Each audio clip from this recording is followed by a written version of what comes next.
আমিষ ও নিরামিষের বাহার চ্যানেলে আপনাদের সবাইকে জানাই সাদর আমন্ত্রণ। আজকের রেসিপি বাটা মাছের ঝোল। চলুন তাহলে কী কী উপকরণ লাগছে দেখে নেওয়া যাক। আমি এখানে নিয়েছি বাটা মাছ, নিয়েছি আলু, সজনে ডাঁটা, আদা বাটা, ধনে জিরে বাটা, কাঁচা লঙ্কা বাটা, ঝাল লঙ্কার গুঁড়ো, হলুদ গুঁড়ো। আমি মাছে হলুদ আর নুনটা মেখে নেব।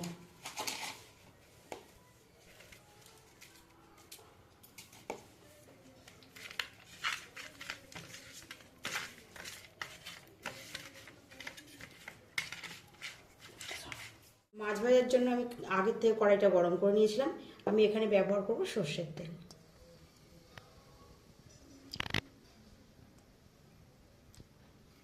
তেলটা গরম হয়ে গেলে মাছটা ভেজে নেব।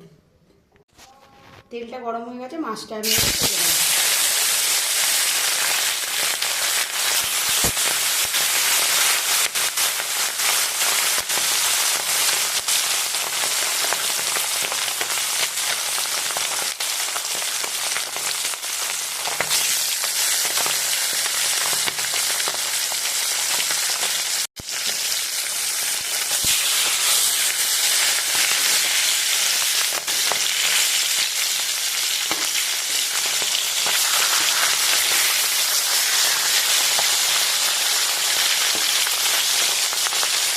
এভাবে বাকি মাছগুলো আমি ভেজে তুলে নেব।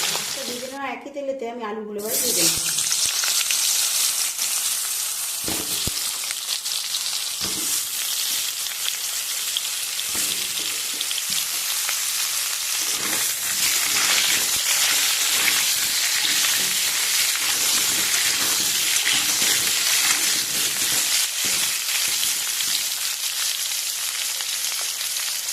ভেজে নেওয়ার এই পর্যায়ে আমি এটাকে নামিয়ে নেব। আলুটা একই তেলের মধ্যে তেলের পরিমাণটা আমি আরও কিছুটা বাড়িয়ে নেব।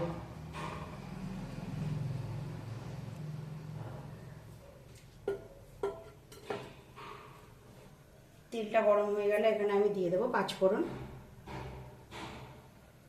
তেলটা গরম হয়ে গেছে, আমি দিয়ে দিচ্ছি পাঁচফোড়ন। পাঁচফোড়নটা লাল লাল হয়ে আসলে এখানে দিয়ে দেবো ধনে জিরে বাটাটা।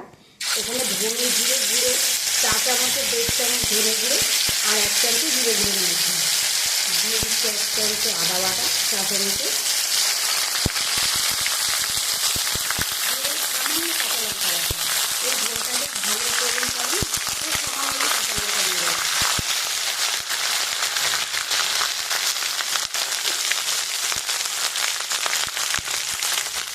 এটা গ্যাসটা আমি 2 মিনিট রেখে দেবো। দিয়ে দেবো একটু ঝাল লঙ্কার গুঁড়ো। এই মশলাটাকে একটু কষিয়ে নেব। কষে নেওয়া হয়ে গেছে, এখানে দিয়ে দেবো ভেজে রাখা আলুগুলো।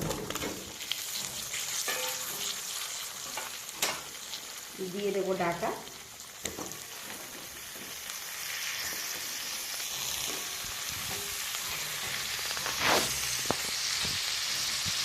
দিয়ে দেবো স্বাদ মতো নুন।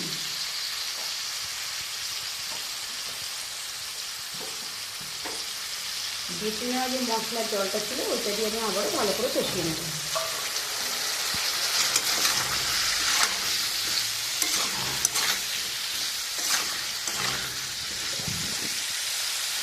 ডাঁটা মশলার সঙ্গে কষে নেওয়া হয়ে গেছে, আমি এখানে দিয়ে দেবো পরিমাণ মতো জল।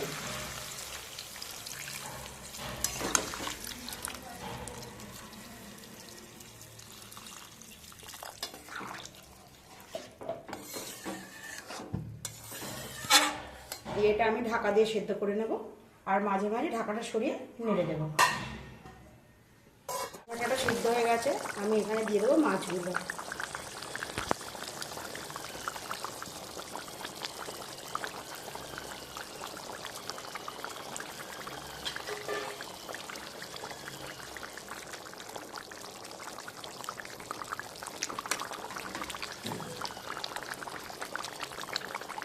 দেওয়ার পরে আমি আবারও 5 মিনিট ঝোলটা ঢাকা দিয়ে ফুটিয়ে নেব।